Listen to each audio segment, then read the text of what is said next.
All right, so there was rumors last night, and so we sat here and looked some things up and found out what was going on. Donald Trump has admitted that him and Melania have been diagnosed with the COVID-19. Read your article, I'll break some stuff down, explain what's going on at the moment, and what I think is going to happen politically as far as shit's concerned. We'll cover all bases on this video since I got time, I got an ability, and we'll just get it done. I'm saying, but let's go through this article first. This is from CNBC. Trump has the coronavirus. Here's what happens next. The president, 74, who's regularly tested for COVID-19, said via Twitter that he and his first lady would now begin their quarantine and recovery process. The development, which comes late in the run-up to the November 3rd presidential election, has raised the possibilities that others at the highest level of U.S. government could have been exposed to the virus in recent days and may need to go to quarantine as well. White House physician Dr. Sean Conley said that the White House medical team will maintain a vigilant watch before adding he expected Trump to continue carrying out his duties without disruption while recovering. So that means, and this is an important thing, the 25th Amendment. It was invoked a bunch of times, actually, believe it or not. Reagan, Bush, Obama. Anytime that a president has a procedure done at like a doctor, like where they go get like a colonoscopy, or, you have to go get knocked out to have some wisdom teeth taken out, whatever it is, right? You pass basic presidential powers down to the vice president for the time being, right? Whatever you're going to be knocked out for. Whatever the reason is for the surgery, whether it's like working on your tennis elbow or whatever, right? Same type of deal. And if President Trump, this goes south for him because he's 74 years old, the presidential powers will be passed down temporarily to Mike Pence. That's something that, we have to understand exactly what's going on with. All right, so London. President Donald Trump on Friday confirmed he and First Lady Melania Trump had tested positive for COVID-19.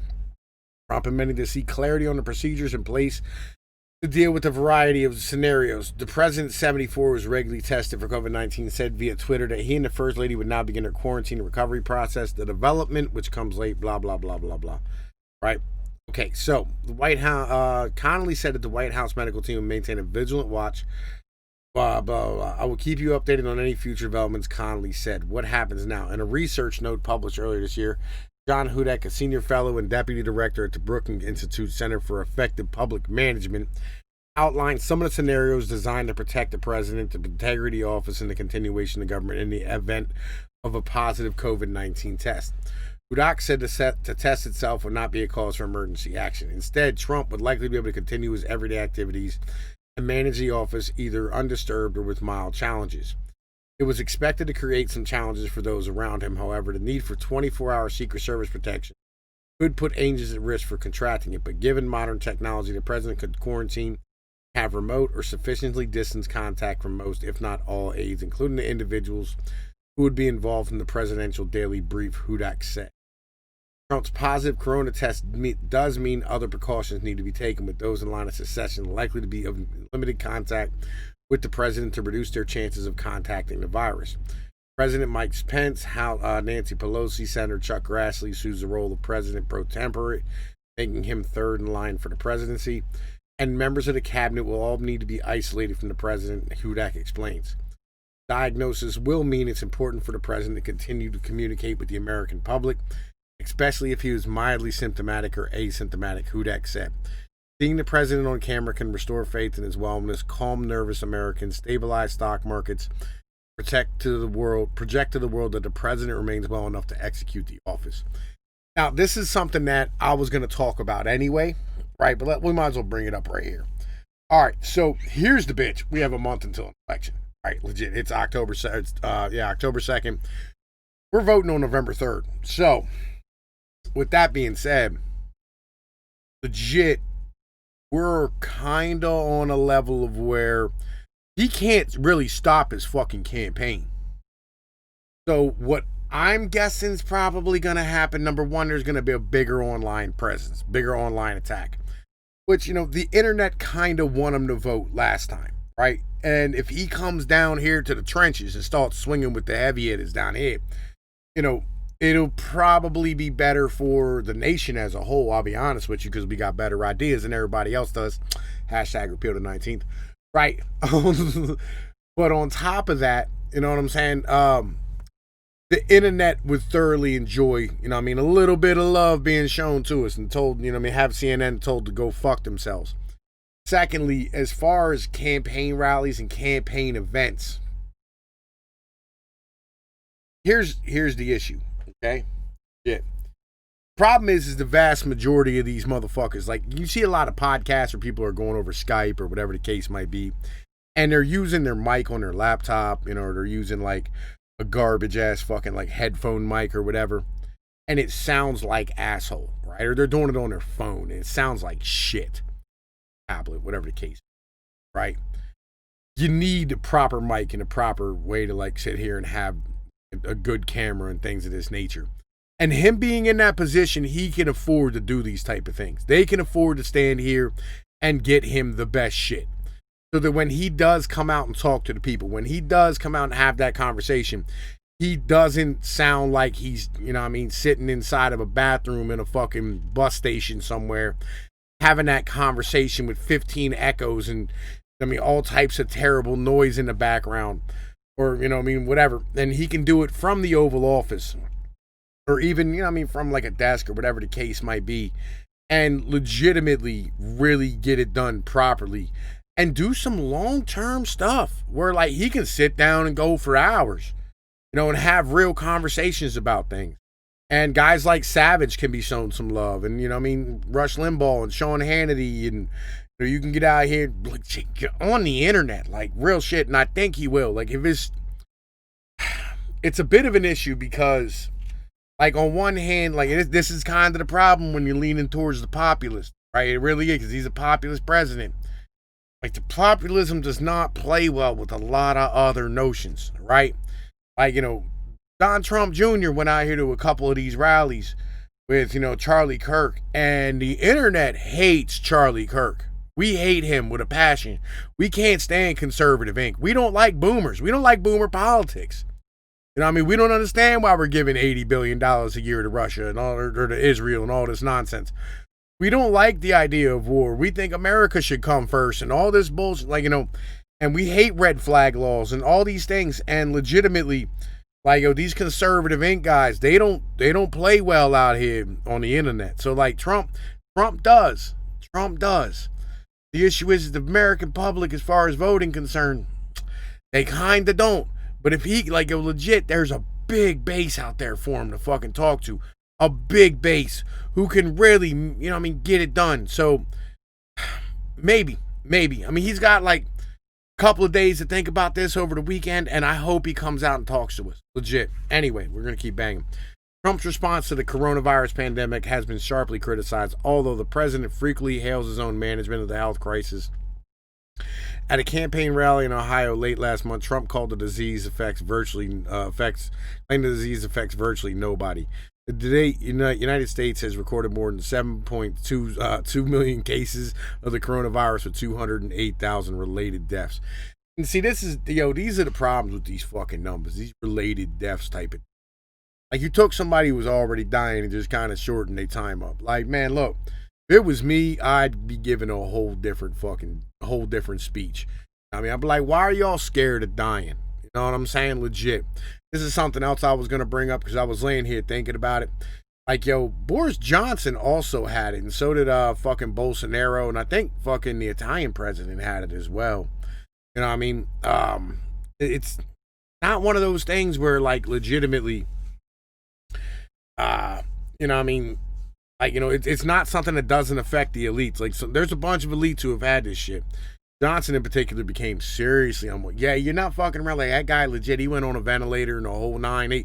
They put his ass in a coma and shit. He was in intensive care. Like, yeah, he was in bad shape. You know what I'm saying? Fucking, like, real talk. Like, they were thinking like he was gonna actually die.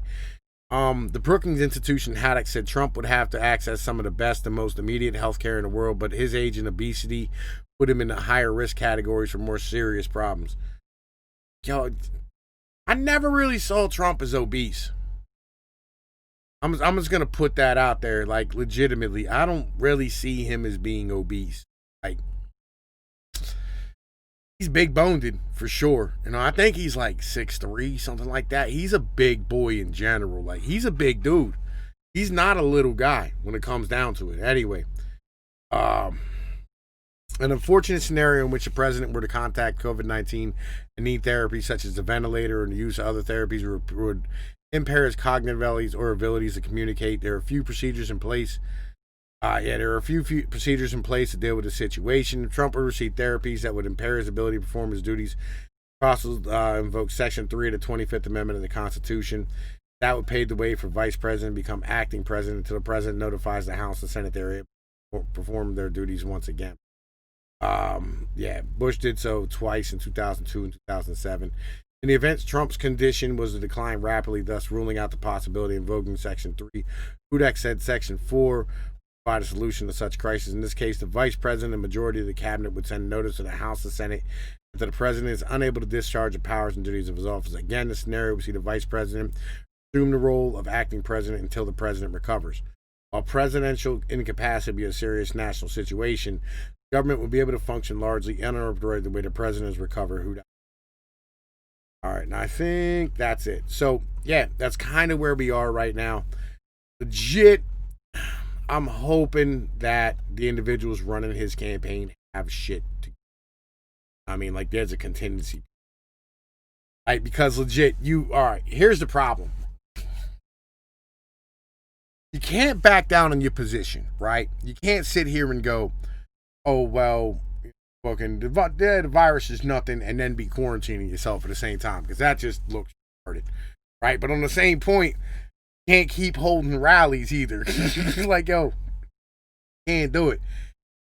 So, you know, it's one of those things where, you know, when you look at it and you go, man, listen, what you're going to have to do is seriously alter the way you're campaigning. And it's not hard with the technology we have today. Legit. And all those campaign rallies that you were supposed to do in Wisconsin and Michigan and things of this nature, you could probably, how do I put this? You could probably still do that. Legitimately, you could still do that. And you could still stand here and reach out to the individuals in these areas, in these communities. Really simply.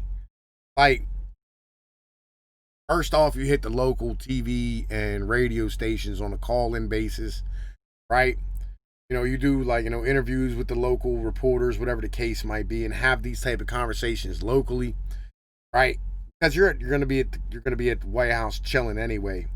Secondly, you get online and you get out here and you really start focusing on, you know, having these type of rallies and like doing nationwide rallies and doing rallies, I mean, about Rust Belt, getting it in, do live streams, you know what I mean? Of course, demonetized just to begin with because you can't make any money off of YouTube if you're a politician on some dumb shit, you know, so you got to get out of here and start doing live streams and doing shit and, you know, legitimately getting it done. I mean, like, you have to get out here and start getting after it. I mean, on the internet side of things, you cannot continue to, you know what I mean, like, just do fucking regular rallies because, like, what are you going to do? You're going to send Trump Jr.? You know what I mean? You're going to send, you know what I mean, like, fucking James Woods? You can't send somebody in your stead.